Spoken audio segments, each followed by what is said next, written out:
Ezeis est heureux de vous présenter Sportif en boîte.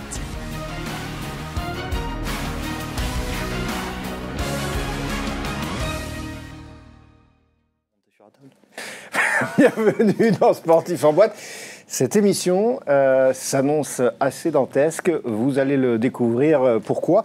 D'abord, avant de vous présenter ceux qui sont autour de cette table, vous donnez d'abord la thématique, l'excellence du service quand le sport inspire la relation client. Et pour ce faire, eh bien, on a bien évidemment un partenaire qui va nous accompagner, que je vais pouvoir vous présenter dans quelques instants. Mais avant cela, quelqu'un qui, lui, eh bien, dans son domaine, qui était le sport, plus précisément le rugby, on disait que c'était un sacré client à son poste de pilier. On disait aussi de lui, plus précisément, ses coéquipiers, on va dire ses collaborateurs, disaient que c'était quelqu'un de fidèle sur lequel on pouvait compter. Quelqu'un qui a remporté 4 boucliers de Brennus, 2 Coupes d'Europe, celui qui est vice-champion du monde avec l'équipe de France qui a joué en Nouvelle-Zélande, j'en passe, et des meilleurs, en passant par Gloucester, notamment en Angleterre, c'est monsieur Christian Califano. Bonsoir Jérôme, bonsoir Benoît. Sacré client, c'était la réputation que tu avais sur le terrain. Exactement, mais ça dépend aussi de certaines choses. Dans le jeu, j'entends bien. Exactement. Client, en tous les cas, plus précisément, lui, il est à la tête d'une société qui s'occupe du bien-être, justement, des clients, du service. Mais on va en parler parce qu'il est aussi dans sa structuration en mode de pouvoir faire en sorte que les collaborateurs soient les premiers éléments moteurs pour faire en sorte que derrière, tout se passe bien et que cette excellence du service soit aussi mise au service du client. C'est M. Benoît Coudatier, le président directeur général de la société Ezeis. Bienvenue Benoît. Merci Jérôme. Tout va bien ? Tout va bien. Bon, vous vous connaissez tous les deux ? Vous êtes déjà un petit peu côtoyés puisque toi tu as joué au rugby. Exactement. Du côté de Toulouse. On a joué dans le même club à quelques années d'écart et pas au même niveau d'excellence, mais on joue au TUC à Toulouse. Très très bon club, très bon formateur. Club. Formateur. Dans le, je pense, je ne dis pas de bêtises, c'est l'ancien beau-père de Thomas Castagnède qui était président. Eh bien vous voyez, ça nous amène parfaitement bien à les thématiques et notamment la première, l'importance du collectif. Je disais l'excellence du service quand le sport inspire la relation client. L'importance du collectif, l'importance des collaborateurs. Je sais, Benoît, pour en avoir parlé avec toi lorsqu'on préparait cette émission, tu me disais que les collaborateurs, c'est le rouage essentiel, c'est la pièce maîtresse. C'est ce qui permet, à un moment donné, de mettre en action justement cette relation avec le client. Exactement.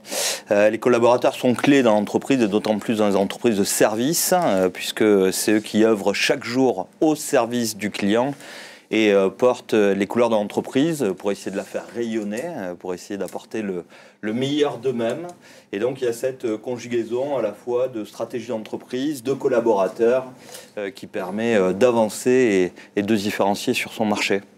Différenciation sur le marché, alors là c'est sur la casquette on va dire du côté chef d'entreprise, du côté du joueur que tu étais, puis maintenant tu es toi-même entrepreneur, mais on va rester focus sur la partie de joueur que tu étais, cette importance du collectif. L'importance du collectif, déjà elle est prépondérante à une seule chose, c'est aussi l'objectif qu'on veut atteindre et qu'on espère aussi acquérir. Pourquoi je dis ça ? Parce que ça me fait repenser à quelques années en arrière, notamment les premières années au Stade Toulousain, quand on a commencé à écrire, un peu comme le fait cette très belle génération aujourd'hui, une très belle histoire du club rouge et noir, c'est de dire justement quand on rentre dans un vestiaire, c'est un peu quand on rentre dans une entreprise. C'est de voir un peu les forces de chacun et de connaître aussi ses collaborateurs ou collaboratrices. C'est ça qui est intéressant. Parce qu'on parle souvent de quintessence, on parle de bienveillance. Ce qui est intéressant, c'est de se dire au moins comment uniformiser la force et les différences de chacun. C'est ça qui est intéressant. Et de dire justement comment je les amène à la performance, comment cette force collective crée une cohésion, c'est ça qui est intéressant, et comment aussi je les fais évoluer au fil du temps. Ça, c'est les choses qu'on doit, nous, en tant que manager ou responsable ou dirigeant, de faire évoluer au sein des entreprises. Alors, on comprend, et d'ailleurs, cette émission qui vous est présentée par Ezeis, portée par Agora Manager Group et un de ses médias, News Workwell, sur justement le bien-être au travail, cette importance du collectif, ce bien-être au travail. Le client, final ne pourra le ressentir que si justement en amont, c'est le travail fait à l'intérieur même de l'entreprise. Ouais. Toi-même d'ailleurs, tu essayes de former les collaborateurs au-delà des aspects techniques. Hein. Non, en fait, il y a plein de sujets là-dedans. On pourrait en parler toute la soirée. Le premier, ou pas d'ailleurs, mais peu importe. Mais en tout cas, effectivement, la qualité de vie au travail de nos propres collaborateurs pour assurer la qualité de vie au travail de nos clients ou chez nos clients est absolument primordial. Il faut que nos collaborateurs se sentent bien dans notre entreprise, sur les sites clients. Et c'est là où on a une vraie difficulté. C'est qu'il faut que nos collaborateurs s'identifient à nous. On en parlait avec Christian tout à l'heure. Il faut que les collaborateurs s'identifient à nous et non pas aux clients. Donc là-dessus, il faut pousser un ADN, il faut pousser une culture d'entreprise, il faut pousser une vision. Il faut que chaque collaborateur ait la conviction que ce qu'il fait est au service d'un collectif qui est beaucoup plus grand que lui. Et si les clients nous font confiance, c'est justement pour apporter ce petit plus à tous nos collaborateurs. Un collaborateur chez nous qui est en capacité de pouvoir évoluer au travers de tous nos métiers ne peut pas forcément évoluer, n'a pas les mêmes perspectives que chez nos clients. Moi, j'aime bien la phrase qui dit que manager, c'est donner de l'espoir. L'espoir d'un monde meilleur, l'espoir de pouvoir évoluer, l'espoir de pouvoir améliorer le quotidien de chaque collaborateur. Et il faut qu'un collaborateur ait cette vision d'espoir, cette vision d'évolution qui doit nous permettre de le manager, mais de le manager avec le bon état d'esprit et surtout la bonne motivation. Un collaborateur qui est extrêmement motivé parce que ses conditions de vie au sein de notre entreprise, la vision qu'on lui apporte, le maillot qu'on lui donne, font sens pour lui, qui se voit se développer chez nous sur un site donné client ou un autre site client, et ensuite qui soit en capacité de délivrer ce qu'on appelle le last miles, vraiment ce petit plus qui fait qu'on est très différent chez nos clients. Justement, pour clôturer cette thématique-là, mais par rapport, je vais reprendre les propos là, de Benoît, il dit, voilà, c'est de porter le maillot, mais d'avoir la vision. Parce que ce soit au Stade Toulousain ou en équipe de France, il y avait une notion de fierté, d'appartenance au Stade Toulousain, et puis la vision. C'est ce que exprime là Benoît. Pour moi, c'est facile de répondre parce qu'on collabore déjà avec Benoît depuis plusieurs mois, avec Xavier Garbajosa. Et c'est vrai que c'est un peu, quand nous on est rentré dans ce process de dire tiens, on rentre dans la BCRE Academy, qu'est-ce qu'on va apporter? Quelles vont être un peu les différences ou la passerelle ou les passerelles entre le milieu du sport et le monde de l'entreprise? Et je trouve qu'on arrive toujours sur le même point, c'est l'effet d'appartenance. Le fait de porter des couleurs. Alors c'est vrai que nous, nos couleurs qui ont été portées pendant de longues années, c'était rouge et noir. Mais je trouve que les couleurs des EIS, les gens s'identifient. Et quand on parle de vision, c'est ça qui est important. C'est de dire aujourd'hui, on est là, c'est une société qui est jeune, hein, qui a été reprise il y a peu de temps, et peu importe les domaines, c'est de dire, tiens, justement, où on va pousser nos compétences, où on va aller chercher aussi des objectifs, et que ça soit dans tous les domaines. Et je trouve que ce qui est intéressant, c'est ce qu'on disait aussi à Benoît, avec Benoît juste avant l'émission, c'est de dire, il y a des gens qui ne sont pas sur site avec d'autres personnes qui appartiennent justement à ESEIS, mais qui créent un lien, qui créent une relation très forte. Et c'est pour ça que nous, ça a été un peu une valeur ajoutée par rapport à ce projet.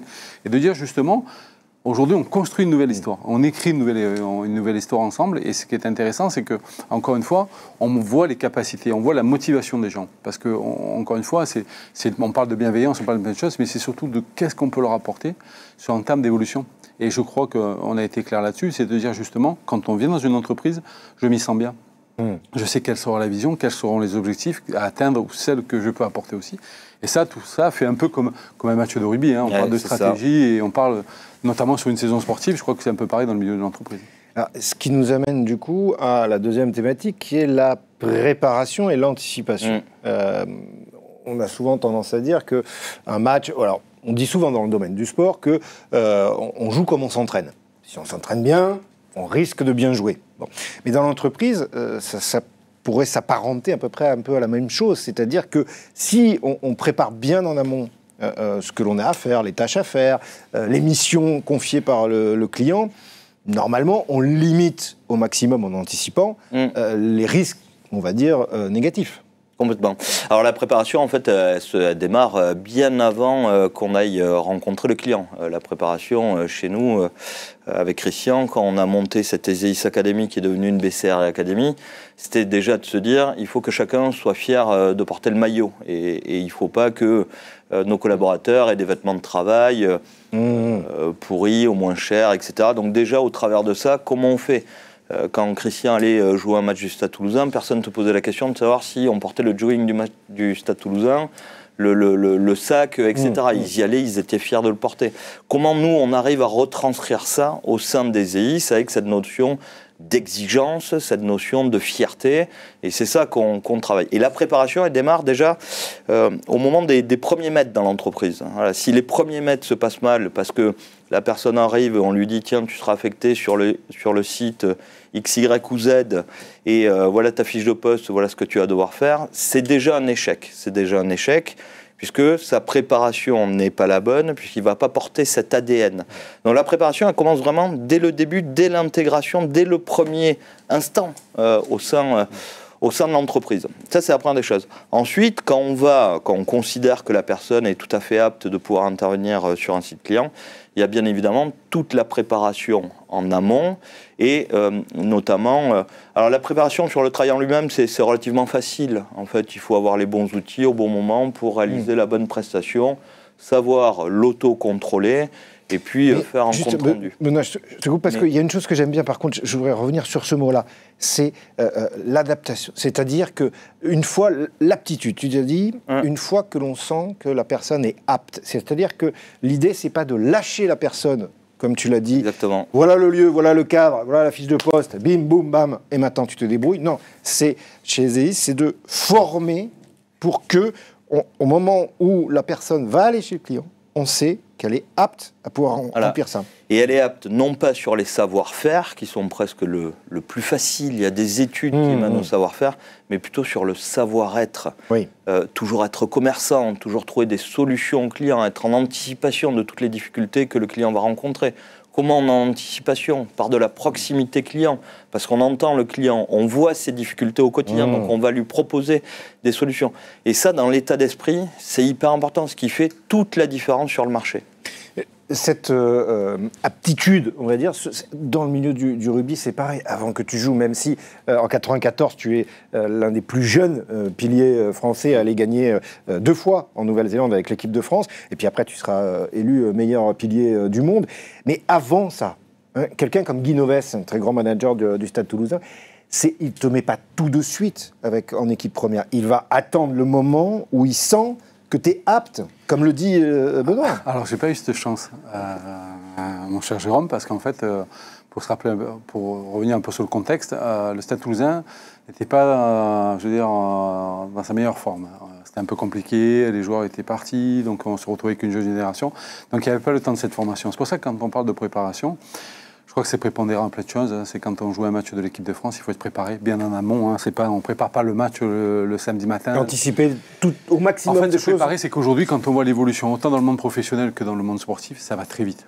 On n'a plus le temps de réfléchir. En fait, il faut chaque fois se préparer, il faut aller chercher plus loin, il faut être plus exigeant, il faut être persévérant, il faut être tenace, il faut être, s'accepter. Se dire aujourd'hui, quand on est comme dans l'entreprise, on dit aujourd'hui, on parle de compétences. C'est aller chercher ces compétences. C'est comme quand tu dis, tiens, je suis joueur de rugby, je veux être le meilleur à mon poste. Qu'est-ce que je peux au quotidien améliorer pour justement grandir, peut-être faire évoluer aussi mon poste, comme ça a été le cas pour certains joueurs. Ce qui est intéressant, c'est que la préparation aujourd'hui, on ne peut pas y passer outre. C'est-à-dire qu'avant, il y avait, on va dire, des talents naturels. Intrinsèques, quelque chose qui... Voilà, des choses qui faisaient que tu pouvais être au-dessus du lot. Mais aujourd'hui, le travail a fait, et c'est que ça, quand notamment dans des situations critiques, quand on dit on ne sait plus quoi faire, on revient aux sources et aux bases essentielles de ce sport, il n'y a que le travail qui paie. Donc c'est ce qu'on vit aujourd'hui, même dans le milieu professionnel. Ce qui est intéressant, c'est qu'on parle d'anticipation. L'anticipation, c'est un peu comme une phase de rugby quand on rentre dans les 22 mètres.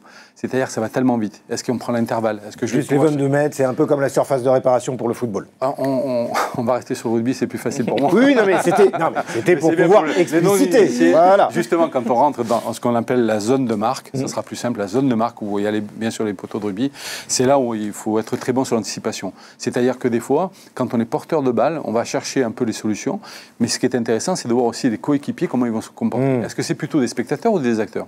C'est ça qui est intéressant, parce qu'on peut apporter des solutions. C'est un peu comme un effet collectif dans le monde de l'entreprise. C'est pour ça que tout à l'heure, on parlait de l'importance de l'effectif. C'est-à-dire que quand on trouve une vraie cohésion, on va avoir un gars qui va prendre le leadership, qui va dire ok, je me lance, c'est moi, vous faites confiance, venez avec moi, on suit. Et il faut être aussi fort de solutions. C'est pour ça que dans l'évolution d'une carrière, que ce soit dans le monde professionnel ou le monde sportif, c'est ce qu'on dit depuis le début, hein, c'est de faire grandir les gens, c'est de leur donner le maximum de points pour justement atteindre cette performance. Alors, je vais garder l'exemple que Christian vient de nous donner, vient de partager, pour justement sur la troisième thématique, réagir en temps réel. Parce que là, en gardant ça, mais on va le transposer sur le domaine de l'entreprise avec Ezeis, c'est la gestion des imprévus, mais sur le terrain cette fois, d'accord ? Et en clientèle.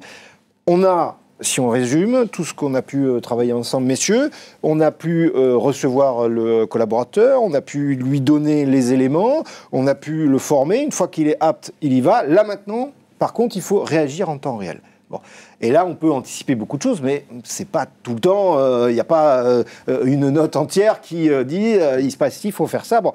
Comment on peut essayer de donner aux collaborateurs justement cette capacité de gérer les imprévus, que ce soit dans le stress, que ce soit voilà. En fait, les imprévus, ils arrivent tout le temps. Et il y a deux façons de les gérer. La première, c'est déjà de faire confiance aux collaborateurs pour que l'intelligence de la personne soit en capacité, parce qu'il est à l'aise. Alors déjà, s'il est bien préparé, il est a priori à l'aise sur 99,9% de sa mission, et le 0,1% qui arrive, qui est parfaitement imprévu, quand on est à l'aise sur tout le reste, c'est beaucoup plus facile à gérer.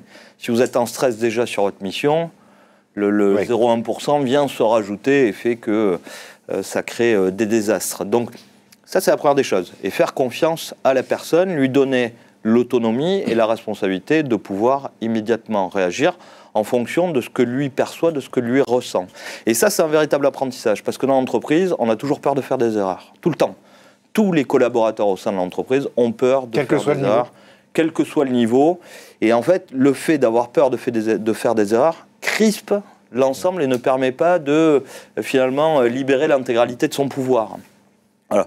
Donc, il faut faire confiance aux gens et leur expliquer que l'erreur est humaine. Ce qui est la pire des erreurs, c'est surtout de ne rien faire. Donc, il vaut mieux faire quelque chose et ensuite en tirer les conclusions, avoir un petit retour d'expérience et avancer comme ça. La deuxième chose, c'est que si vraiment il y a un moment où la personne sent tétanisée de peur, il faut absolument qu'au sein de l'entreprise, il ait des relais, ce qu'on appelle des parrains. Et quelqu'un qui rentre dans l'entreprise aujourd'hui chez Ezeis a forcément un parrain qu'il peut appeler à n'importe quel moment pour lui dire, dis donc, j'ai une vraie difficulté, je ne sais plus quoi faire, comment ça se passe, et qui je peux appeler, etc. Et le parrain va le réorienter. Donc le parrain, c'est quelqu'un qui connaît bien l'entreprise, qui travaille avec nous depuis sûrement 5, 10 ou 15 ans, et qui va pouvoir soit répondre à sa crainte légitime du moment, soit pouvoir le réorienter ou trouver avec lui des solutions. Et on revient sur cette force du collectif qui fait qu'ensemble, on trouve toujours des solutions. Il y a, dans ce que vient de nous expliquer Benoît, qui d'ailleurs on va afficher, Benjamin le réalisateur, le site internet d'Ezeis sur lequel vous pourrez aller vous balader pour y voir et trouver peut-être aussi des éléments d'information. Mais dans ce que Benoît, tu viens de nous partager là, cette histoire de parrain, cette histoire de rendre concret pour un collaborateur, quelle que soit sa mission, ce qu'il a à y faire, ça m'amène à une question, une interrogation que j'avais comme ça. Ezeis, dans ce qu'elle fait, d'abord, en quelques mots, est-ce que tu pourrais nous donner un petit peu son ADN, les cœurs de métier pour bien sûr. qu'on puisse le situer. Donc Ezeis, c'est une société spécialisée en facility management, c'est-à-dire qu'on va gérer l'intégralité des services de maintenance multitechnique et services donc au bâtiment, et services aux occupants pour un client donné. Alors ça peut être soit l'intégralité des services, comme on le fait pour un client comme GRDF, ça peut être les services dédiés aux occupants, ce qu'on appelle le multiservice, et puis ça peut être également une ligne de services donnée du nettoyage, du courrier, de la reprographie, de l'envoi international, de la maintenance multitechnique, etc., etc., etc. Multiservice, mais accompagnement de chaque collaborateur, on l'a bien compris, donc cette nécessité permet de réagir en temps réel. La réaction en temps réel sur un terrain, dans une équipe de rugby, c'est aussi des moments où il y a des choses, ça ne se passe pas forcément comme on le souhaite. Il y a soit la blessure qui arrive. Soit c'était pas prévu, mais on est dominé devant. Comment on anticipe comment? Alors, il y a le tableau noir, mais après... Il y a plein de choses, hein, évidemment. Ça, on va parler de stratégie, mais on peut parler aussi de problèmes. On va dire, tiens, aujourd'hui, le temps est changeant, il y a de la pluie, ben, on va jouer différemment, on va changer de stratégie. Non, moi, j'aime bien jouer sur ça, parce qu'en fait, quand on dit, tiens, comment réagir en temps réel, je crois que je vais peut-être me permettre, Jérôme, de revenir un peu à ce qu'on avait vécu avec Benoît et même avec... Vous, mon cher Jérôme, il y a peu de temps, c'était de voir un peu la réaction. On est parti notamment sur un métier qui est le métier aéroportuaire, qui est un métier très, très intéressant, où on parle d'organisation, de gestion. Moi, ce que j'ai bien aimé, c'est en parlant avec les équipes de Benoît et tout, c'est de dire, tiens, justement, quand on parle de réagir en temps réel, c'est que des fois, quand il y a des avions, quand on sait que, voilà... Le décalage dans le temps, on dit, tiens, un avion qui atterrit toutes les demi-heures, on a une gestion qui va avec, ça. Mais c'est surtout quand vous avez 2 avions qui atterrissent à 2 minutes d'intervalle. Comment on gère? C'est ça qui est intéressant. C'est pour ça qu'on parlait tout à l'heure de l'esprit d'équipe. Et ce qui est intéressant, c'est qu'on a trouvé une force et une cohésion très importante dans ce métier. Et ce qui a fait un peu leur force, et ce qui fait la force aussi de ce groupe, c'est de dire, ben voilà, aujourd'hui, on sait qu'on peut parer à toute éventualité. Et ce qu'on peut le dire aujourd'hui, c'est de transformer un peu ces imprévus en opportunités. C'est ça qui est intéressant, c'est de se dire justement, c'est que ces imprévus, il ne faut pas tomber dans la panique, dire chacun pour soi, on va se contrôler, on va se regarder, c'est de prendre des initiatives. Et justement, la force d'un collectif comme ça, c'est de dire aujourd'hui, quand on arrive à ce stade-là, de dire que ces imprévus, on arrive à les changer en opportunité, c'est ce qui rend beau. Donc voilà, je voulais juste faire un parallèle sur le métier aéroportuaire, parce que c'est un métier que je trouve très très intéressant. Mais pour revenir sur la question, celle du sport, je trouve aussi que voilà, la gestion notamment sur ces problèmes de fin de match. Ce problème de fin de match où on sait qu'on est dans le money time. C'est la gestion. Comment on va gérer? On est à 2-3 points, on joue chez nous, c'est compliqué. Comment face à un adversaire qui nous domine depuis 75 minutes? Quelle va être un peu notre réaction? Comment va être notre intelligence de faire face à cette situation? C'est en temps réel, je rappelle. En temps réel, c'est-à-dire qu'on a dans un laps de temps qui est très très court. Et c'est là où en fait c'est le travail qui a été fait en amont. Parce qu'on ne sait pas sur un claquement de doigts. Oui, des fois on avait fait ce qu'on appelle le levier de chance où ça va passer un drop à la dernière minute. Mais en fait, c'est tout ce qu'on va construire ensemble pendant les mois qui précèdent justement une phase finale, qui va être... C'est ça qui rend beau ce sport, qui rend beau aussi, pareil, des moments importants dans le milieu professionnel. Et je trouve que c'est pour ça que nous, il nous arrive souvent de dire il y a certaines barrières, certaines similitudes ou passerelles qui font que, voilà, il faut chaque fois s'adapter, ne pas avoir peur de se mettre aussi en... Alors, j'aime pas ce terme-là, se mettre en danger. Se mettre en situation où on n'a pas l'initiative plutôt que la prise de risque. Voilà, exactement. Cette phrase, je la retiens, transformer les imprévus en opportunités, parce que, Benoît, avant de passer à la dernière thématique, parce que le temps presse, malheureusement, c'est assez, je trouve que c'est assez symbolique, transformer les imprévus en opportunités, finalement, pour des collaborateurs, pour ceux qui vont se retrouver avec, c'était pas prévu, mais on va trouver la manière, justement, que ça devienne une opportunité. Ouais, ça fait le parallèle avec ce que je disais avant, c'est la capacité à pouvoir être autonome et responsable de sa mission au service d'une cause qui est plus importante, qui est celle de l'entreprise. Là, on parlait de notre déplacement à La Réunion, où on allait rencontrer les équipes pour les former, pour expliquer le leadership, l'exigence, sur un territoire, finalement, qui est peu visité, La Réunion. Ça a valorisé bien évidemment tous les collaborateurs et puis voir ces collaborateurs qui chaque jour font la maintenance multitechnique et électromécanique de toutes les infrastructures aéroportuaires a permis de renforcer ça et de bien leur expliquer que finalement c'est important de prendre l'initiative d'eux. Voilà, et il faut avancer ensemble. C'est ce qu'on dit, on dit souvent, on ne mesure pas, en communication, on dit souvent de ne pas dire prise de risque, mais prise d'initiative. Parce que la prise d'initiative est une chose positive, d'abord parce qu'elle permet de se projeter sur une valorisation plutôt forte, ce qui nous amène d'ailleurs à la dernière thématique. Créer une expérience mémorable, c'est-à-dire, là encore, être dans une initiative positive. Alors, expérience mémorable, que ce soit pour les supporters qui viennent au stade, alors ça s'est beaucoup développé dans le domaine du sport, mais c'est aussi quelque chose de prégnant quand on est joueur, de se dire, ok, les supporters viennent, ils viennent pour le résultat, il faut qu'on essaye, nous, de leur donner quelque chose dont ils vont se souvenir. En fait, c'est... comment retranscrire ça? En fait, c'est une communion qu'on peut avoir avec les supporters. Ouais. Une communion, elle se fera par plusieurs étapes. C'est sûr, quand on ne prend que le côté positif, en disant ben, c'est facile, on gagne tous les matchs, tout va bien, on est champion de France, il n'y a rien à dire, on ne construit pas. On ne construit pas, on a construit. Ce qui est intéressant, c'est justement quand ça ne va pas très bien. Et c'est d'autant plus intéressant que quand on parle des premières années, notamment la génération Émile Ntamak, Hugo Mola... Donc au Stade Toulousain, c'est voilà. dans les années 94. C'est notre génération qui arrive et qui construit. Et ça a pris du temps. Et en fait, on a rendu l'expérience mémorable avec nos supporters parce qu'en fait, on l'a construit ensemble dans le temps. On a appris à se connaître, on s'est apprivoisé, on est allé au contact. C'est-à-dire qu'on n'avait pas, comme aujourd'hui, certains systèmes qui font qu'il n'y a plus de lien et de lien entre les supporters. Il faut créer il ne faut pas non plus... Cloisonner, voilà ce que j'allais dire. Cloisonner, tout calfeutrer, au contraire, garder ce lien.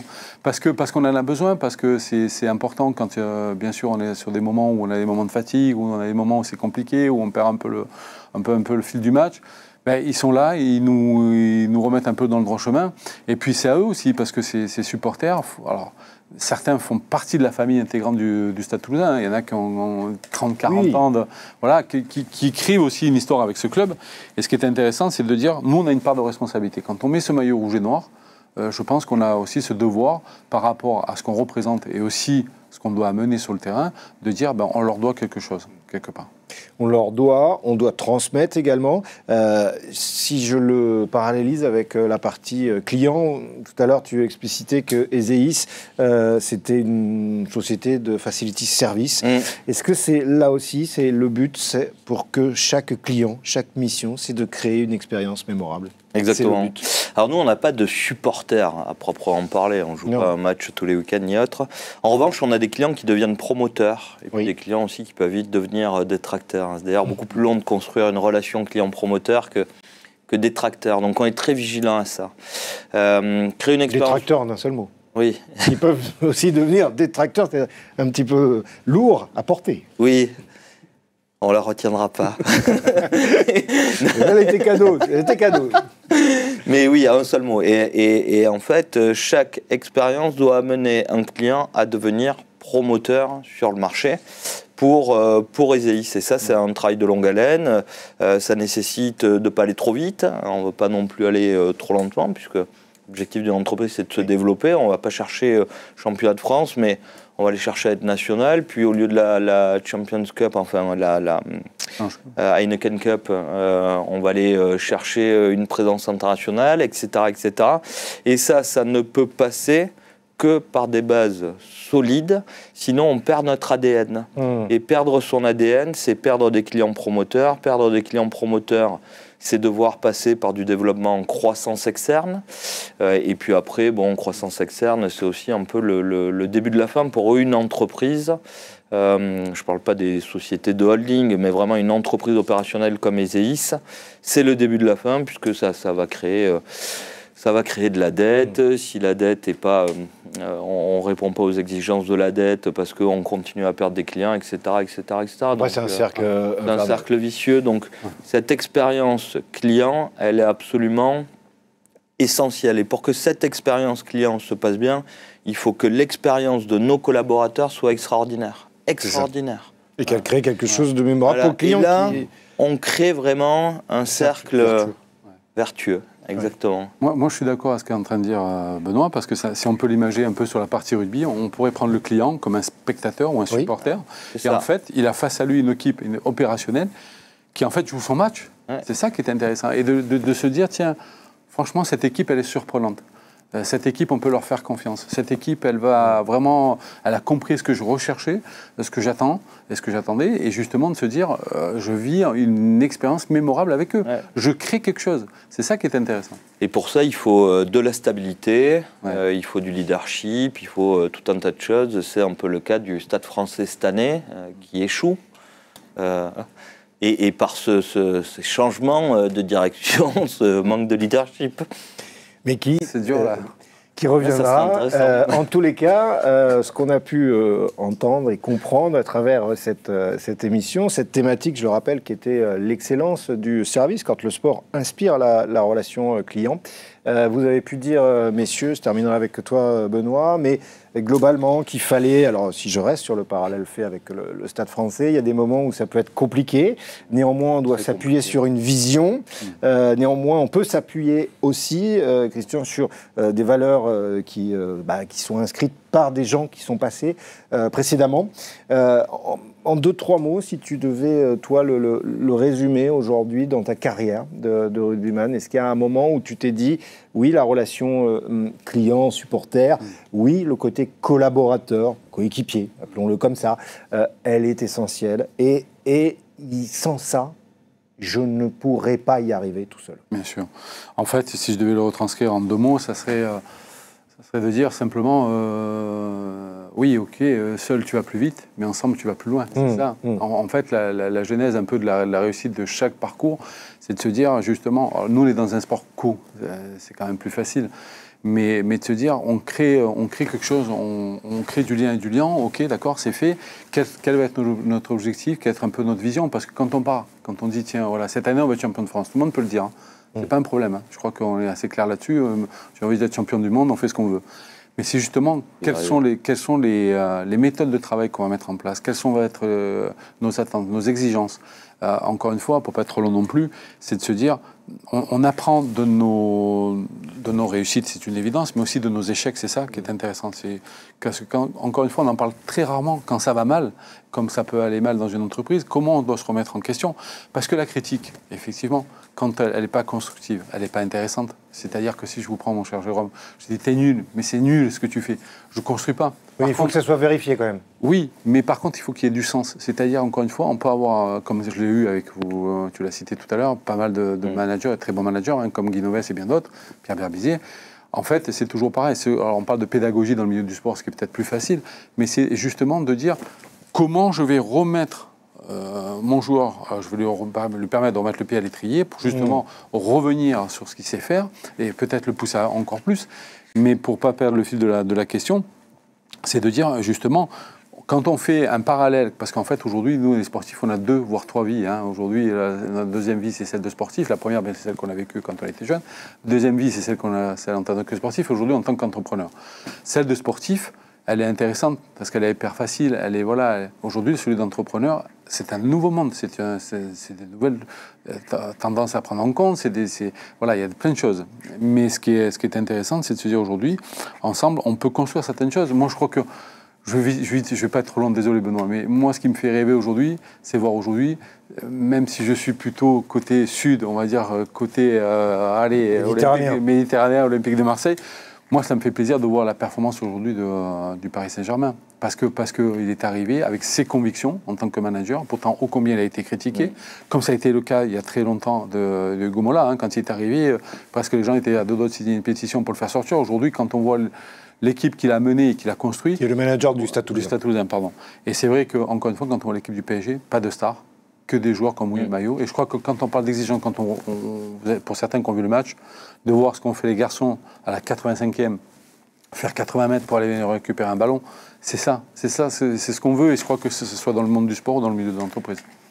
C'est effectivement, ça résume un peu ce qu'on s'est dit, voire beaucoup, c'est-à-dire être capable pour ses collaborateurs, coéquipiers, en fonction de la zone et du terrain, mais capacité à être dans la même sens de la marche, surtout la fierté de porter ce fameux maillot, donc / l'entreprise, et puis la vision. Pour terminer, justement, on va remettre l'adresse du site internet de Ezeis. On a compris que cette société était une société de facility service. Benoît, j'ai envie de conclure avec toi. Christian disait la formation, mais il disait aussi, moi je l'entendais par la reformulation à un moment donné qui est importante lorsque un collaborateur lui parlait d'un coéquipier qui est pas forcément bien, mais c'est aussi ça, aller chercher l'excellence du service, c'est être, quand on est manager au sein d'une entreprise, savoir reformuler pour pouvoir, au lieu de dire Jérôme t'es nul, c'est de savoir le positionner différemment pour que lui-même puisse justement tout ce qu'on a dit tout à l'heure, c'est-à-dire être le collaborateur qui va offrir au client ce qu'il attend. Oui, et être manager, c'est tout un tas de choses. En fait, c'est très difficile de dire ce qu'est un manager, un bon manager. On sait ce qu'est le mauvais manager, le bon manager, c'est plus compliqué, mais en tout cas, un bon manager, chez Ezeis, tout du moins, il a cette obligation d'être proche de ses collaborateurs, qui, eux, sont ceux qui sont chaque jour en train de porter nos couleurs. Pas que nous, on ne les porte pas, mais quand même eux qui sont en contact. Ils sont sur le terrain auprès du client. Voilà. De comprendre ce qui va pas. Puis après, il y a également tout l'environnement personnel. On peut avoir des collaborateurs. On a chaque jour des collaborateurs qui traversent des périodes de vie un peu plus difficiles ou alors qui sont en doute parce qu'en échec sur leur métier. Et le rôle du manager, c'est de pouvoir accompagner tout ça. C'est de savoir qu'on peut demander un peu plus, qu'on ne doit pas demander un peu plus, mais qu'on doit supporter un peu plus. Quand il faut faire jouer l'ensemble de l'entreprise autour d'un collaborateur pour le préserver d'une situation, pouvoir l'accompagner pour que toujours, un, il se sente bien et deux, il puisse donner le meilleur de lui-même. Allez, si je devais donner quelle est la première mission d'un manager chez Ezeis, je dirais que c'est de s'assurer que chaque jour, l'ensemble de ses équipes soit, un, dans le bon état d'esprit, avec la bonne formation, les bons outils et la bonne vision de ce qu'il doit faire pour servir un client. Mais le bon état d'esprit, c'est la première des choses. Et ça, c'est surtout la responsabilité du manager. De garantir ce bon état d'esprit, de s'assurer que le collaborateur soit dans les bonnes dispositions pour aller adresser un client de la meilleure des façons. L'état d'esprit, le bon état d'esprit, c'est ce que l'on pourra retenir. Alors c'est ce qui a été mis en avant par la société Ezeis, représentée par son président-directeur général Benoît Crouzatier, qui était notre partenaire justement pour ce sportif en boîte avec Agora Manager Group, porté par un de ses médias, en l'occurrence à News Workwell. Merci beaucoup Christian Califano d'avoir été avec nous. Benoît. Merci Christian. Benoît, merci également pour cette présence et ces explications, ces éclairages fort importants qui nous permettent de mieux visionner ce que peut être justement l'excellence du service. Et puis quelque part parce que le bonheur, c'est peut-être souvent quelque chose que l'on peut acquérir en le donnant, comme le disait si bien Voltaire. À très vite. Ezeis a été heureux de vous présenter Sportif en boîte.